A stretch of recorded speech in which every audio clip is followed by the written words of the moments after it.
Добро, во моментов сме во живо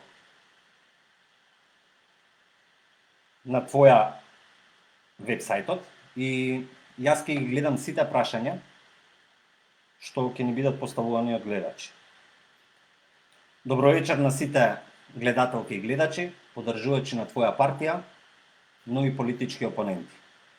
Пред неколку недели, кога решивме да одиме на YouTube, решивме да одиме секој понеделник, но поради големата гледаност и неколкуте неодговорени прашања, решивме инцидентно да направиме уште една емисија овој четврток. Вечерашната емисија ќе биде составена од неколку прашања, што минатиот пат не ги одговоривме, актуелностите од случајот Рекет и коментар на неколку твитови на профилот на твоја и твитови на Александар Туртевски. Јас сум Виктор Стевич, а со мене е еден од најпознатите адвокати во правната фела, политичка сцена и јавна личност, Александар Туртевски. Добро вечер и добро го кажа Виктор, значи поддржувачи и опонентите ни се добро дојдени, се додека не ја поминуваат границата на пристојност. Ние сме на сцена за да одговараме на прашања и на политичките противници. Слободно нека ги поставуваат, само нека бидат културни, воспитани. Инаку нека бидат остри колку сака. Добро вечер, Туртевски. Минатиот пат многу твитараши, пријатели, другари ми забележија дека ви се обраќам со господинот, така да тоа сега малку ќе го скратам, господинот Александар Туртевски во адвокатот Александар Туртевски или само Туртевски. Минатиот пат не одговоривме на едно прашање од Синан Хачковиќ. Неколку прашања имаше, но вие се едни од клучните што не прашаа. Тоа е првото прашање од Синан Хачковиќ: колку има влијание странскиот фактор и олеснувачите за формирање држава каква што не одговара за народот, а е подобна за мафијата? И дали ни помага воопште странскиот фактор или ни одмага? Тоа беше прашањето од Синан Хачковиќ. Кога се ќе се собере и кога ќе се отлеме, факт е дека има сериозно вмешање на странскиот фактор за многу работи во Македонија и многу решенија кои што главните политички субјекти не можат да ги донесат, кога не можат да се договорат, на крај стапуваат на сцена странските амбасадори на најмоćните држави од светот. Обично тоа се Соединетите американски држави и од Европска унија на водечките земји, Германија тука пред се, претходно Велика Британија пред да излезете од унијата. И тие практично пресекуваат, меѓутоа странскиот фактор бара да нема видливи проблеми, би рекол. Значи, јас не се сомневам во нивната добронамерност, освен во некои случаи кога се работи за некаква голема геостратегиска афера или некаков геостратегиски проблем, голем, не се сомневам во нивните добри жел. Например, јас сум убеден дека неколку странски амбасадори во последните години покажа на вистина многу искрена љубов спрема државата и на вистина сакаа да помогнат. Некогаш нивните решенија се донесени по линија на помал отпор, тоа е факт и тоа треба да се каже. Некогаш значи нив им е битно да прикажат брз резултат пред нивните шефови, дека одредено жариште во Македонија, некаков конфликт се решил и тогаш не се носат најдобрите решенија. Јас сум исто убеден дека датумот на избори сега, пред некој ден, го договорија под сериозен притисок на горешниот фактор. Затоа што смета, веројатно од она што го слушам, дека деновиве ќе почне интензивен процес на разврска на косовското прашање и дека во такви услови на Македонија е потребна редовна влада, сериозна влада, односно влада во полн капацитет. Сега тука они грешат што тоа го прават, значи нивниот интерес е таков да имаме стабилна влада, меѓутоа грешат тоа што таа цел се подготвени да се постигне преку кршење на устав, процедури. Дури се сеќавам кога беше обезбедување мнозинство за подпишување на Охридскиот договор, висок странски представник, мислам дека беше представникот на Европска унија, им кажа прашањето на мнозинството имате право, можете да го решавате на балкански начин. Тоа значеше можете да подкупувате, можете да ослободувате, можете да пуштате од притвор, да затварате. Значи им кажа можете да го решавате на балкански начин. Тоа не ми се допаѓа што ние сме практично некако во позиција на некаков полупротекторат и во тој начин на решавање многу прашања се изнаоѓа решение кое што е на долгорочен план штетно за државата. Нас не е побитно да поставиме принцип на почитување на законите, меѓутоа ние пред нив покажуваме дека сме спремни да ги кршиме, затоа што ако они да ни дадат налог, Преспанскиот договор може да биде подпишан сега за 10 дена и никогаш повеќе, па ако сакате кршите устав и ние тогаш ќе го кршиме уставот и нив тоа не има проблем, тие во своите извештаи ќе потенцираат дека решиле горлив проблем на Балканот. Тоа што е направено со кршење устав тука на други места, тоа нас на долгорочен план не се враќа како колатерална голема штета. Меѓутоа, за жал, не е вината критика. Тоа што ние не изградуваме функционално општество, тоа е проблемот. Тоа што имаме потреба од постојани странски инвестиции, тоа е интервенција, тоа е проблем. И веројатно сами сме виновни, оно што би рекле Хрватите, никој ние не се там без властите кривици. Добро, следното прашање е поставено од Љубомир Ѓурчевски.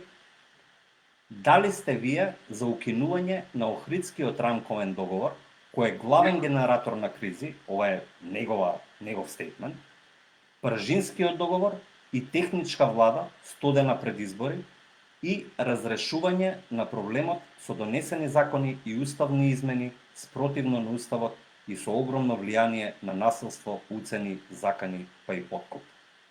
Мислам дека минатиот пат го одговоривме ова прашање, Виктор. Не, минатиот беше мислам дека беше за Преспанскиот договор. Значи, Пржинската влада е донесена со договор на четирите главни фактори и тоа беше формирано СЕО, ми се чини со 117 пратеници. Добро. Охридскиот рамковен договор? Молам? Охридскиот рамковен договор? Дали вие мислите дека е генератор на кризи? Охридскиот рамковен договор. Сега, тој договор во одредена смисла придонесе да се смират состојбите во Македонија, меѓутоа недореченостите негови предизвикува проблеми, меѓутоа не гледам како би можел да се ревидира, мислам дека треба да одиме напред, да не се враќаме назад сега. Тој беше подпишан 2001, исто беше подпишан од четворицата лидери на четирите најсериозни политички партии и мислам дека е тоа глупо враќање сега назад. Ние имаме обврска да градиме европска држава која ќе го постави на врвот граѓанинот, правата, еднаквоста, слободите, тогаш ова што го поставува гледачот како проблем, како прашање, тогаш нема да биде проблем. Значи нас генерален проблем е непочитувањето на законите и арбитрерноста. Значи, она што во моментот важи за владеачката гарнитура, не важи за опозицијата и обратно. Значи, минатиот пат нешто спомнавме дека никогаш во историјата на Македонија не било побарно симнување на имунитет на пратеник од владеачка партија. Секогаш што им се случува на пратениците во опозиција. Речи се никогаш, значи на прсти можат да се избројат функционерите од владеачка партија кои што биле земени на одговорност. Значи додека биле на власт. Значи Значи тие афери секогаш се буткаат под тепих. Владеачката гарнитура преку своите инструменти во МВР, во институциите задолжени за контрола успеваат да ги прикријат и за жал јавното обвинителство исто не ги процесуира. И тука е проблем. Знаете, не би имало проблем никаков дали одговара некој човек, некој лице, тука законот никаде не поставува прашање дали е албанец или треба толку албанци да одговараат, или македонци, или значи припадници на другите етнички заедници, малцински.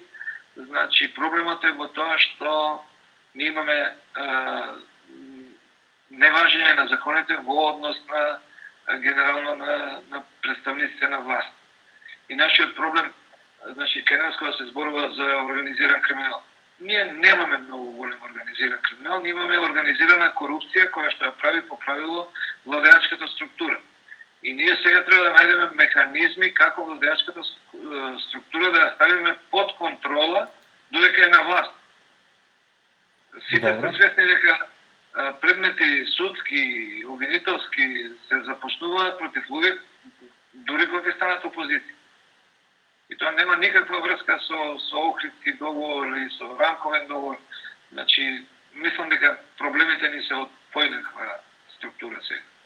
Добро, во врска со актуелните теми, ја би сакал да прашам за осудата на Катица Јанева од 7 години и Бојан Јовановски од 9 години. И не бил сакал да навлагам во висината на казната, но мене како лаик оваа пресуда не ми значи ништо и ќе кажам зашто не ми значи ништо.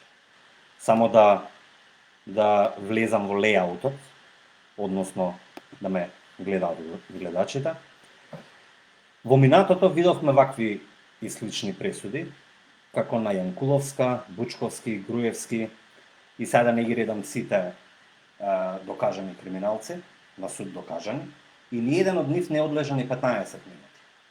Тие секогаш наоѓаат начин преку некакви судски механизми да се жалат, прежалуваат, преиспитуваат со некакви апелации, жалби, додека обичниот граѓанин, например, како славното дело со човекот со кебапите, му изречуваат пресуда и директно оди во затвор од суд, директно го носат во затвор да одлежи.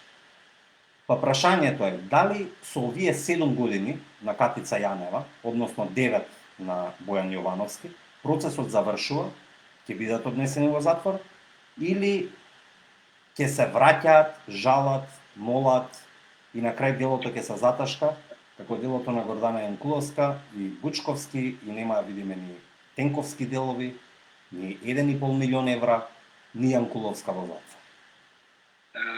Дали ова последно нешто, немаат више они апелации, жалби и такви работи? Во нашиот систем е уставно загарантирано правото на жалба.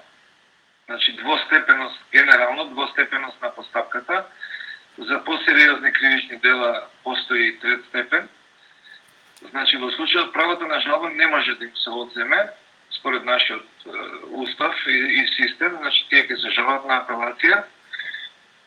Сега, значи, таму треба да има коректно судење. Јас никогаш не сум за тоа да судењата оставаат недореченост. Ако тука е нашиот многу голем проблем и добро го лоцираш ти проблемот, и тоа е една од стратегиските определби на твоја, дека ние ќе се обидеме да направиме систем во кој што предметите нема да се враќаат назад. Тоа е еден од клучните проблеми. Ние го лоцираме како еден од клучните проблеми на нашето правосудство. Еве сега, овој случај, например, може 80% од она што е битно во предметот да го реши. Меѓутоа, во постапка по жалба, одбраната или јавниот обвинител можат да ги проблематизираат останатите 20% кои ще се прилично битни за предметот. Меѓутоа, во таква ситуација, ако апелационниот суд најде дека тие 20% на вистина се недефинирани, нерешени, тогаш ќе го врати предметот на повторно судење. Тогаш обвинетите ќе излезат од притвор, заради тоа што ќе помине законскиот лимит за притвор и ќе почне оттегнување на предметот. Да.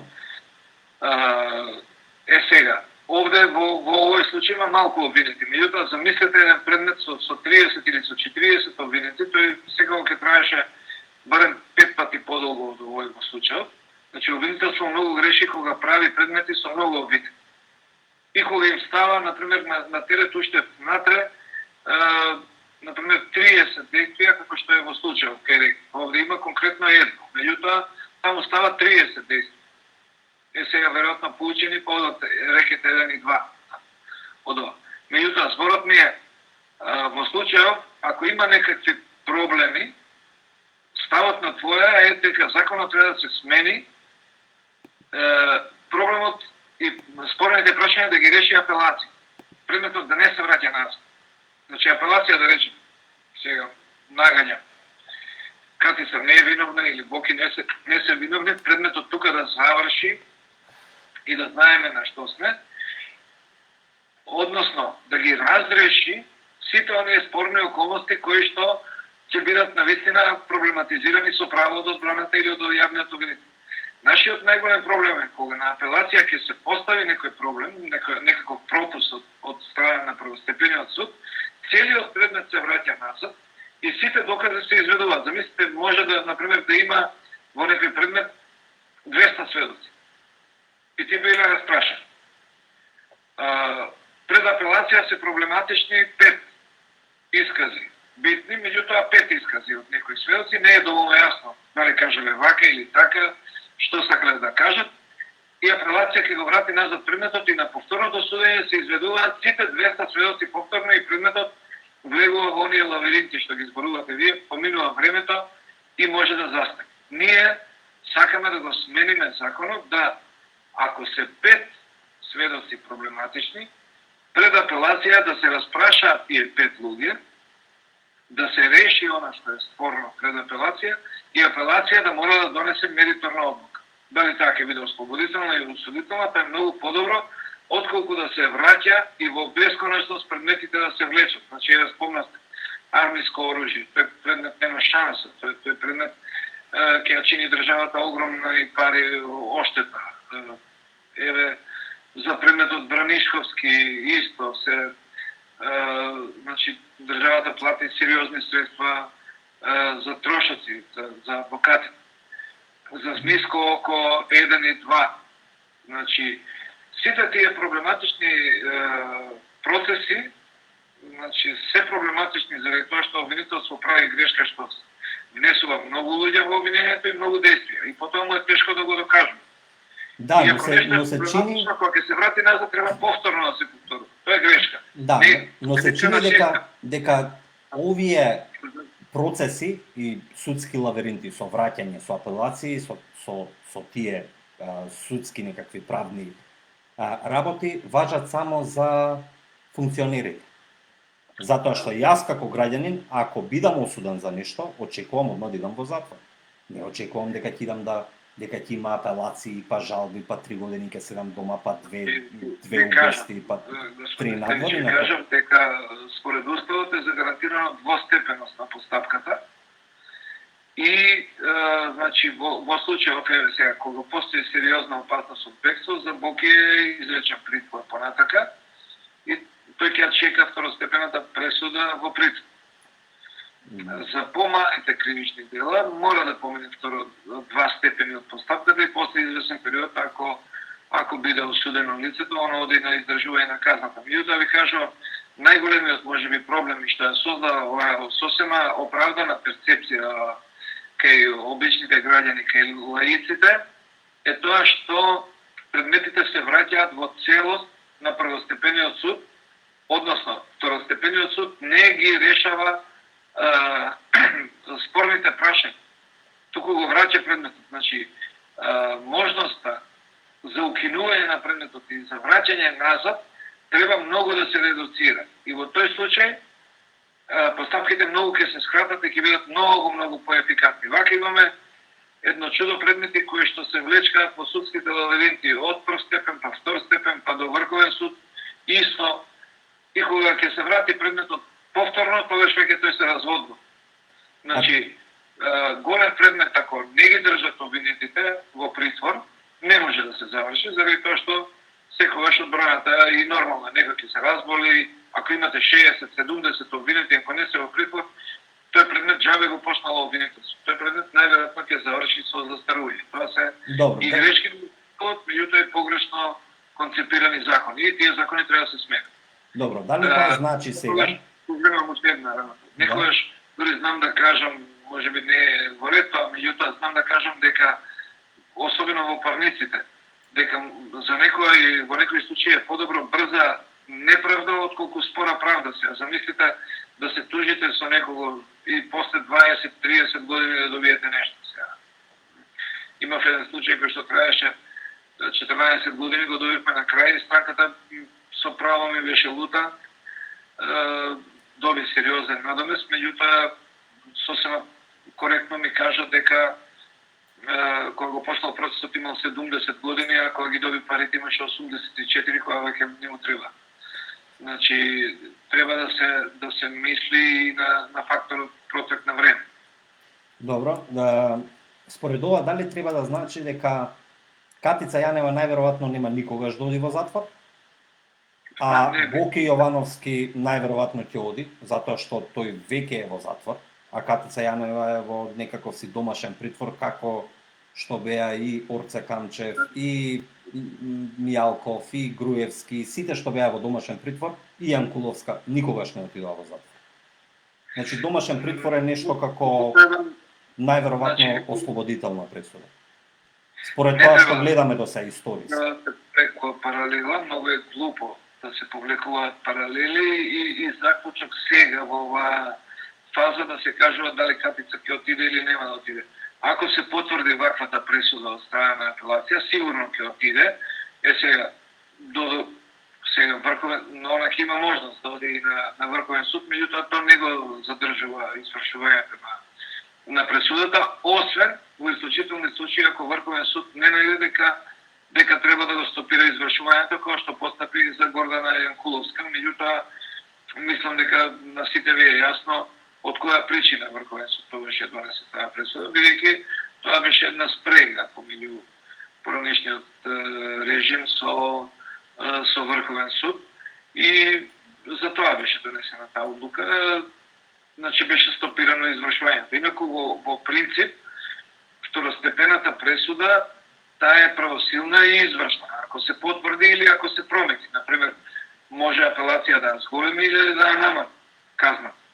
Меѓутоа таа за во рок од 2 или 3 месеци, значи обвинетиот треба да се јави на извршување на кривичната санкција, да се јави во затвор и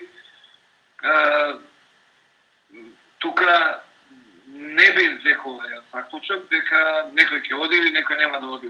Тоа е, мислам, погрешен заклучок, погрешен пристап. Доколку се потврди пресудата, веројатно дека ќе одат во затвор. Доколку се укине, тогаш ќе треба повторно судење, ќе трае судењето, тогаш ќе излезат од притвор, ќе одолговлекува одбраната, меѓутоа кривичното дело е толку тешко што веројатно пак ќе се пресуди. Сега да не нагаѓаме, не го знам процесот, меѓутоа неблагородно е да се каже сега дека нема да оди никој во затвор од овој. Добро, имаме сега прашање од гледач.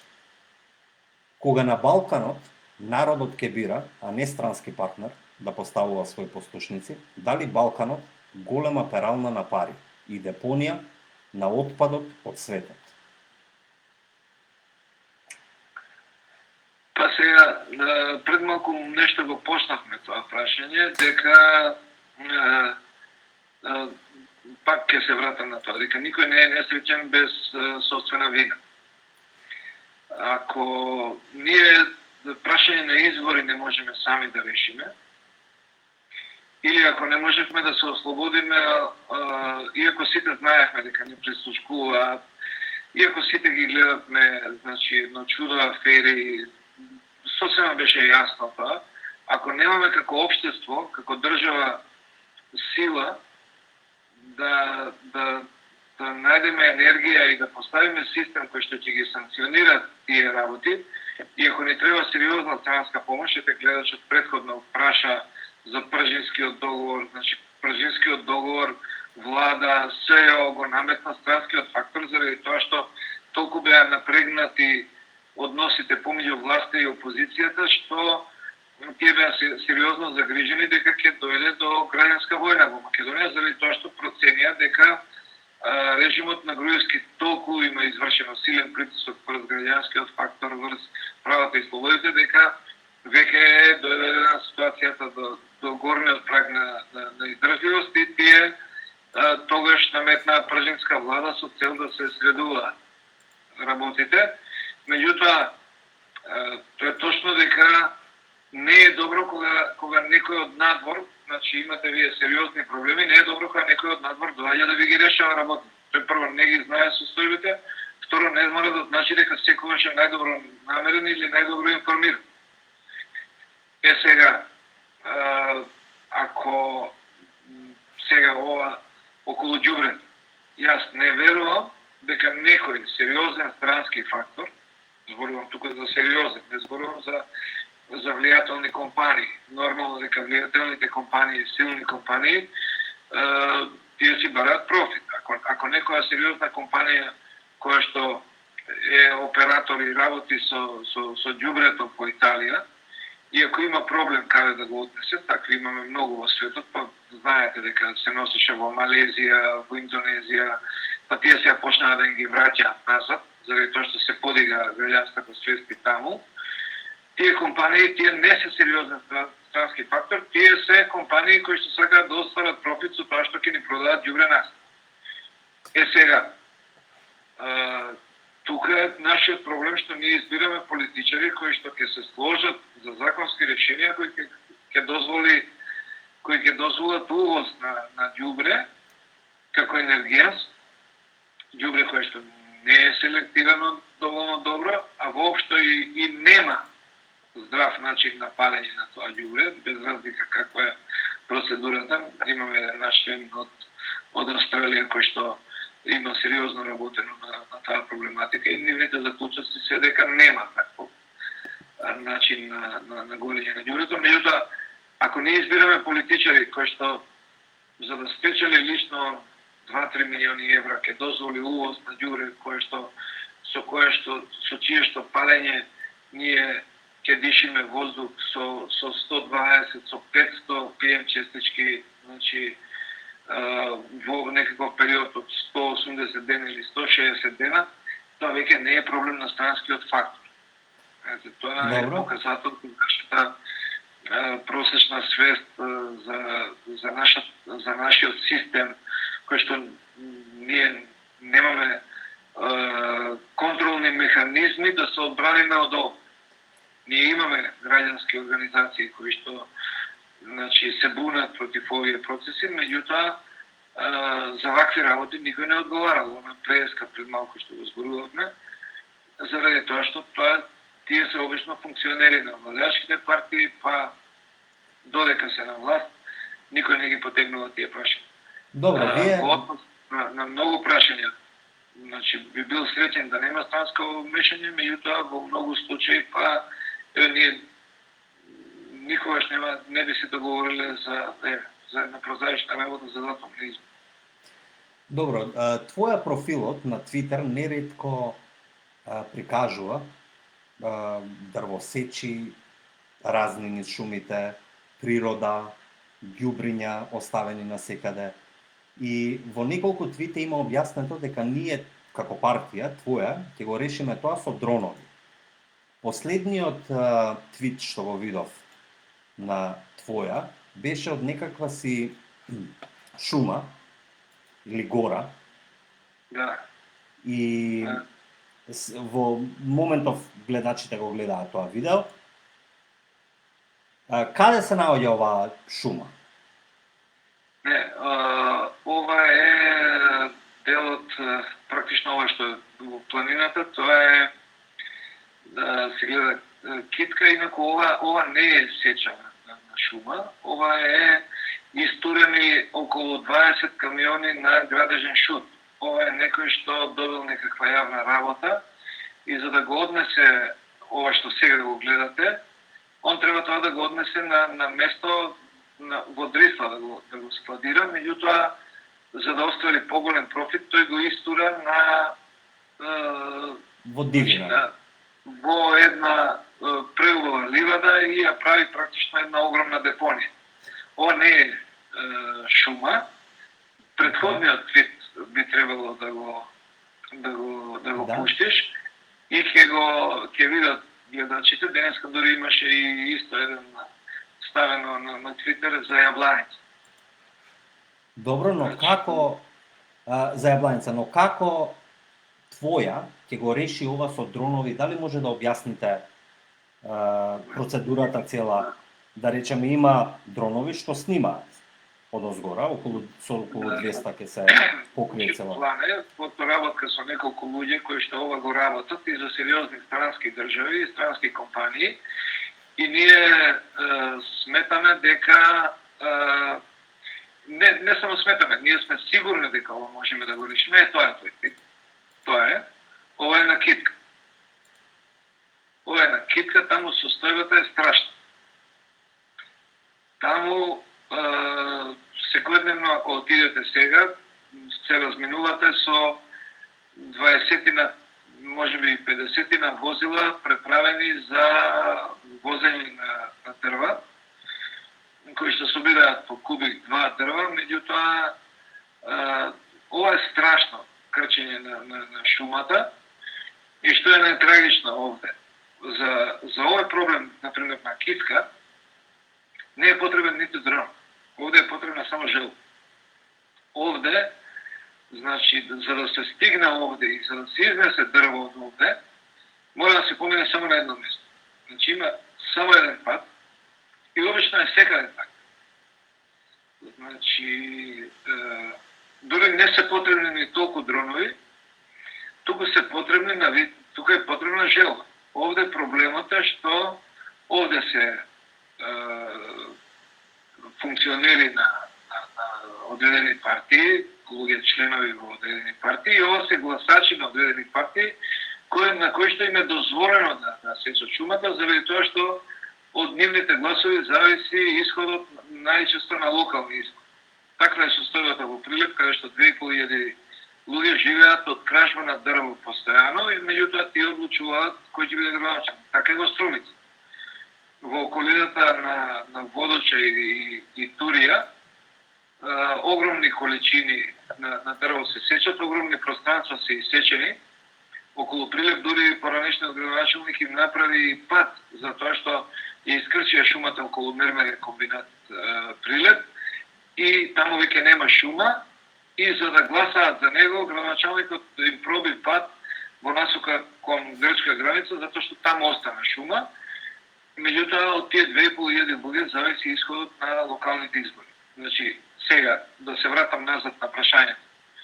Значи, најчесто, како што е овде на китка, овде една сериозен пункт, ако се постави, и ако се види дека државата е сериозно решена да реагира, ова е сериозен проблем. Во овој бизнес се вртат 50 на милиони евра.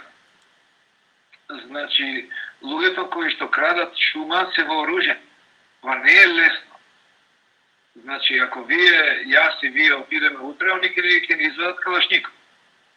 Меѓутоа, затоа е потребно сериозна државна акција, сериозни полициски сили и, значи, затоа зборуваме ние за дронови, повеќе како доказ, значи, да се има обврска, се знае кои се пространствата кои што се пристапни до дрвокраците.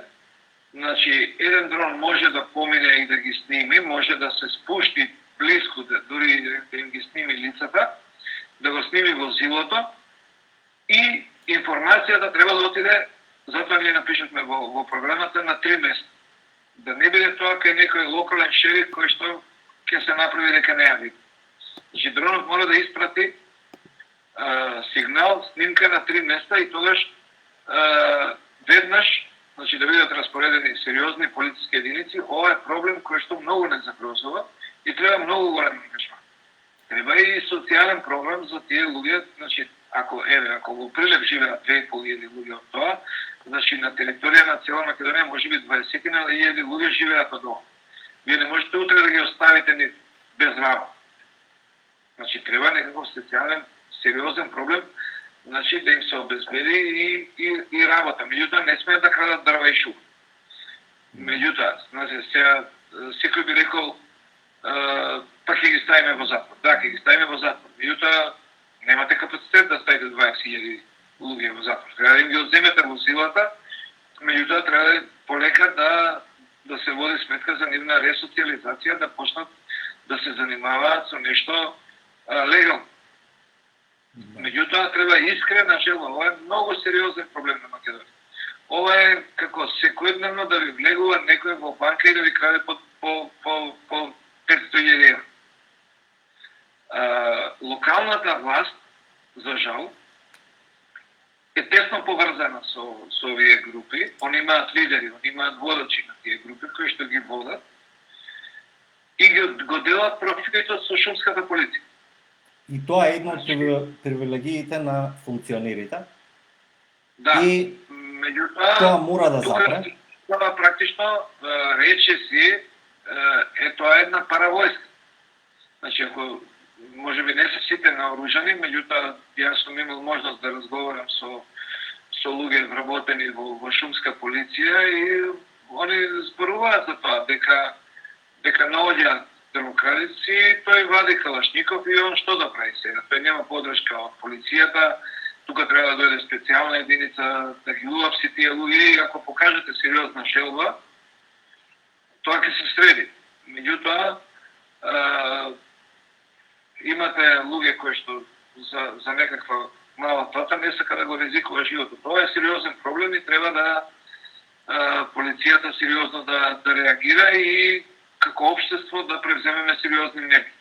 Затоа што не е штетата само во кражбата на дрво, таа се мултиплицира заради тоа што тоа дрво стига во градовите како ефтино средство за грејење, па не загадува, па обично се сече во период кога шумата е мокра, кога не треба да се сече, па предизвикува поголема емисија на CO2, па предизвикува болести, значи многу поголем е проблем.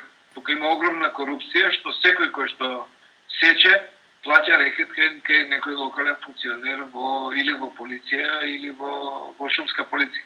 А ви кажувам дека, ево ова што го видовте на видеото, само една сериозна полициска патрола, ако се постави на едно место, нема да може никој да изнесе ниту 10 кубни центиметри од дрво. Да, сега имаме и прашање од гледач, Михајло Буржески. Дали би поддржале малцинска влада во новиот парламент? Апсолутно. Тоа е нашиот сон. Ние од она тргнувајќи дека власта расипува, апсолутно, и како еден механизам за да можеме да влијаеме, ние многу би биле сретни ако идната влада зависи од нас и тогаш ќе можеме да ги поставиме овие приоритети пред оној кој што ќе сака да соработува со нас и би сакале да ги поставиме овие прашања, значи кратење на функционерските привилегии, реформи во правосудството, оно што го зборувавме пред малку, да не бидат постапките да не се влечат толку, потоа да функционерите одговараат повеќе, потешко отколку обичниот граѓани, екологијата како првен приоритет, собирање на даноците нормално, што подосна ќе овозможи и сериозни приливи во државната каса да можеме да развиваме поквалитетно образование, здравство, затоа што државата практично функционира по тој систем на врзани садови. Ако ви имате даночна евазија, ако имате огромен квантум на работа на црно, на сива економија, ако не ја ставате во легални текови, нормално е дека нема да имате доволно средства за пристојно образование, за пристојни болници. Значи, нашиот сон е да поддржиме малцинска влада после овие избори, со тоа што условот ќе биде овие приоритети и не би отстапиле по никаква, за ниједна цена од ова. А со тоа сакаме да покажеме дека може да има политичка партија која што нема да бара директорски места, функционерски места, меѓутоа ќе бара исполнување на незините програмски приоритети. Добро, сега ако може да објасниме неколку твитови на твоја партија, последниот од денеска беше дека председавачот на твоја на денешната средба во Државната изборна комисија истакна дека треба да се воспостави објективен критериум со колку активно заболени изборниот процес ќе биде прекинат и да се донесе уредба со која 4,5 милиони евра за политички партии ќе се префрлат во фондот за борба против ковид. Јас држам до тоа дека значи мора да се постави, мора да има една критична бројка преку која што Македонија не може да оди на избор. Да. Лично мислам дека секој разумен човек така треба да размислува дека видите, не знам, веројатно вие можете да ги видите и бројките сега, бидејќи паратате и паралелно со компјутери, можете да ги видите бројките колку луѓе се во самоизолација. Во Македонија? Да. Не знам точно колку се во самоизолација, но можам да кажам колку се активни случаи во моментов во Македонија. И активни 2000 и нешто мислам дека се. И тоа ќе биде сега.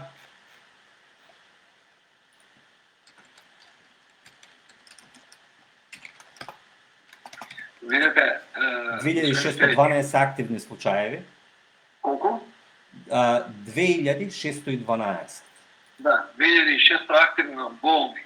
Активно значи, болни, точно. Да, меѓутоа решенија за самоизолација, веројатно бројката на луѓе кои што се во самоизолација, кои што не смеат да излегуваат, кои што имаат решенија, таа бројка сигурно е 10 пати поголема од ова. Значи имаме околу сигурно 20.000 луѓе кои што не смеат да излегуваат од дома. Да. Тоа значи дека ако продолжи овој тренд, дека на денот на изборите можеме ќе имаме 40.000 луѓе кои што нема да смеат да излезат од дома. И јас се сомневам дека ние како држава можеме да направиме систем кој што ќе им овозможи на тие луѓе да гласат. Точно. И нашиот став е дека доколку имаме луѓе во самоизолација и ако имаме болни луѓе кои што чија што бројка практично може да влие на изборот, дури и на еден пратеник дека избори веќе не може да се одржуваат, заради тоа што вие сте им ускратиле право на гласање на една сериозна бројка луѓе. Ако ова што го зборуваме, ако имате на денот на избори 20.000 луѓе кои што имаат решение за самоизолација, сега треба во тој случај еден ден претходно кај 20.000 луѓе да се отиде дома. Да. Значи екипа по цела опрема со скафандери да одат кај секој од тие луѓе. Тоа е невозможно. Значи ние немаме технички услови да им овозможиме на тие луѓе да гласат. А 20.000 луѓе, ако им го ускратите уставното право на глас, значи они можат сигурно да влијаат на изборот, на исходот од изборите и мислам дека значи честно и коректно би било да се утврди кога не дај Боже, не го посакуваме тоа сценарио, меѓутоа кога ќе речеме дека бројките се такви да не овозможуваат коректно спроведени избори. Мојот впечаток е дека СДС сака по секоја цена да оди на избори, као што имаше еден многу добар твит. Некои кажат дека со 100 луѓе излезени дури, само 100, добро, тоа е вулгаризирано малку, меѓутоа со 100 луѓе да идете на избори може да се изберат 120 противници. Точно, да, по И Дантони. тоа е абсурд. Тоа е абсурд. Тие избори ќе бидат апсолутно нелегитимни. И сега ние бараме, денеска и тоа го кажам, дека датумот за избори практично е утврден со договор помеѓу Мицковски и Заев, а денеска не повикаа уште 13 представници на други политички партии да подпишеме кодекс за фер однесување. Како е тоа фер однесување кога они го одредија датумот, не водејќи сметка за реалните бројки на заболени и на луѓе во самоизолација. Значи, тоа се наши абсурди, меѓутоа сметаме дека навистина ова прашање е многу сериозно и ако бројките надминат одреден цензус, што би рекле, ние твоја партија ќе го решиме тоа прашање. Ние ќе завземеме став кои се бројките преку кои што ние нема да одиме избори. Точно. Затоа што сметаме дека тоа е наша обврска спрема граѓаните. Во однос на вториот дел, тоа е значи нешто што тоа е една од сериозните причини за формирање на твоја, зошто ние како поединци решивме да излеземе од комфортната зона и да се нафатиме на ова да формираме политичка партија. Значи, тоа е трошењето на народните пари. Во услови на ковид криза, кога само 40.000 кафанџи не работат, кога не работат хотели, кога не работат туристички агенции, кога затвараме фабрики, кога имаме затворени граници, кога навистина се соочуваме со страшна економска криза, владата е подготви таа уредба дека овие 4,5 милиони евра, што ние цело време војуваме против тоа. Ние не сметаме дека само во оваа година не треба да се земаат тие пари. Ние сметаме дека воопшто никогаш не смеат да се земаат толкави пари од буџетот за финансирање на политичките партии. Впрочем, политичкиот ангажман е личен избор на секој поединец. Ние како го решивме прашањето? Ние прашањето на финансирање кое го решивме со чланарина и не прифаќаме никаков друг начин. Не ги сакаме тие пари. Ние не сакаме да влеземе во финансирање на тие пари, меѓутоа сакаме тие пари да се пренасочат во оваа година во борбата, во фондот за борба против ковид, а од другата година да се трошат за попродуктивни цели. Ако некој сака да се бави со политика, нека извади 10 евра. Впрочем, големите партии пак ќе бидат по огромна предност, заради тоа што имаат по 100.000 членови. Значи, ако имаат 100.000 членови по 10 евра или по 1 евра, па се века 100.000 евра чланари. Да. Тоа се огромни средства што може да ги обезбедат чланари. Нека не посегнуваат по народните пари. Не имаме други приоритети. И мислам дека ова е една страшна хипокризија кога зборуваат за здравјето на луѓето, за економијата која се секираат, меѓутоа ги земаат. Точно. И дали вие мислите дека и Стево Пендаревски е умешан во целата оваа работа, затоа што имаше еден многу интересен хумористичен твит напишан од вас. Загрижен за здравјето на народот, Стево Пендаровски прогласи вонредна состојба од 8 дена, 5 часа и 42 минути, што беше и точно тоа. Дали мислите дека и Стево Пендаровски е умешан во целата оваа работа помеѓу договорот на СДСМ и ВМРО и 5 јули, 8 јули, 15 јули, Заев кажа веќе 15 различни датуми која почна од јануари до ден денешен, мислам дека кажа 7 или 8 различни датуми, а Мицковски не се согласи на 7 или 8 и одеднашка се согласија на 15 и дали е Стево Пендаровски може би причината за целата оваа конфузија? Видете ги изјавите, значи првата и втората говоредна состојба со која образложение ги воведе Стево Пендаровски. Вие можете да ги најдете, може би и сега можете, толку сте виченско попутирите, можете да ги најдете. Првата изјава при воведување на првата военна состојба, мислам дека беше 17 март некаде, кога кажа дека го интересира исклучиво здравјето на нацијата. Кога е во прашање, ми се чини дека така беше изјавено, кажа дека кога е во прашање здравјето на народот, воопшто нема да размислувам и ќе воведам воредна состојба, дури и да е тоа против, да е кршење на уставот, меѓутоа ме интересира здравјето на граѓаните. При втората воредна состојба, воведењето на втората воредна состојба го кажа исто, речи се истите спорови, дека бројките на заболени се такви да нужно наметнуваат продолжување на втората воредна состојба. Сега кога дојдовме на крај, меѓутоа што е најтрагично, кога бројките се барем 5 пати или 10 пати поголеми од моментот на воведување на првата и втората воредна состојба, Стево Пендаровски, што многу ме изненади, кажа дека воредната состојба била воведувана исклучиво од причина што немаме парламент и од политички причини.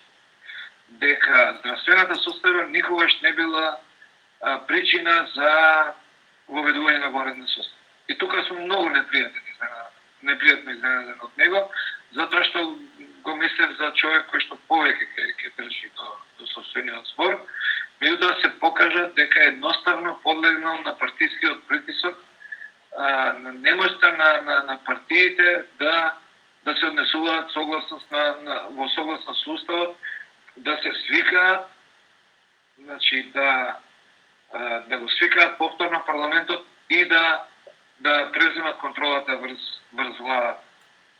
Добро. Впрочем, мислам дека тука има уште и поголем партиски интерес за СДС, затоа што ми се чини дека знаат дека во моментот има неколку поени предност пред СДС, пред ВМРО и сега Стево Пендаровски практично оди кон тоа да му овозможи на СДС на изборите на 15 да оствари парламентарно мнозинство, што не е негова работа. Впрочем, да се тргне малку од партиските влијани. Да, тоа наликува како да е тој председател само на СДСМ, а не на целиот народ. А во случајот, за жал, така се постави, но ви велам, многу непријатно ме изненади кога во рок од 4 месеци даде 30 противни изјави. Значи, првиот пат кажа дека го интересира само здравјето, вториот пат исто, па сега кажа дека бројките на заболени воопшто не му биле битни никогаш. Тоа толку политичар очигледно синдромот на Заев, тоа е нешто заразно, веројатно позаразно и од ковид. Да. Синдромот на менување на мислењето, веројатно дека е многу заразна работа и за жал Стево Пендаровски го има фатена идеја тоа. И последното прашање за вечерва, затоа што веќе помина времето, веќе збориме 55 минути. Тоа е прашање од Ѓорги Лјатко. Што би направиле за ставовите на твоја да допрат до поголем број граѓани? Тоа е прашање кое што навистина не мачи.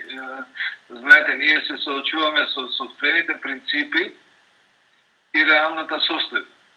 Значи, реалноста е дека, значи, како представници на твоја немаме многу шанси да се представуваме. Еве гледате на сите сериозни телевизии, постојано се поеден представник од ВМРО и од СДС. Некако како медиумите да го имаат сватено дека сега тоа е како они се премиер лига, а ние сме некаква шеста лига и што би не давале на телевизија. Од друга страна, ние не сакаме и не можеме да трошиме средства, многу сме лимитирани со средствата, меѓутоа сметаме дека можеме со вака, со иновативност, со поддршка на луѓе од ваш тип, луѓе кои што се подготвени да губат од своето слободно време, со скромни средства се обидуваме да стигнеме до што повеќе луѓе. Тоа ќе биде борба, тоа е сериозен проблем, како луѓето да ги слушнат нашите ставови. Меѓутоа, од оваа кожа во друга не можеме, а не сакаме да отстапиме. Значи, имавме неколку понуди од луѓе да помогнат финансиски, меѓутоа, дури им беше чудно кога им кажуваме дека кај нас е забрането примање на поголеми средства од 10 евра месечно по човек. Точно, значи ние нема видено. Меѓутоа, ние држиме до тоа, мислиме дека на долгорочен план тоа на крај ќе се покаже како предност. Сега, ако како политичка партија земеме 10.000 или 50.000 евро од некој од еден човек, утре ќе треба неговите ставови да ги пласираме во парламент или да му протежираме неговата фирма, или ако тој се занимава со улов на ѓубре, ќе треба да дозволуваме улов на ѓубре, или да спуштаме некакви еколошки стандарди, а тоа немаме намера да го правиме и тоа ќе не биде тешкотија, меѓутоа од оваа кожа во друга не може. Точно така, и значи ние оперираме претежно онлайн, имаме WhatsApp чатеви, имаме Facebook, имаме Twitter, сме доста активни на сите социјални мрежи. Тоа е единственото што може да го направиме од оваа позиција. И ви благодарам многу, адвокате Александар Туртевски. Секогаш е големо задоволство да се зборува со тебе, со вас, се извинувам. Нема проблем. Вие сте еден одличен познавач на ситуацијата во Македонија и многу шармантна јавна личност. И благодарам на сите гледачи што не гледавте. Гледајте на во понеделник со професорката Мирјана Најчевска и темата нема одговорни граѓани без одговорни функционери. СДСМовци и ВМРО-вци знам, исплашени сте. И јас сум исплашен од неа, а од нејзина сум. Пријатна вечер. Пријатно.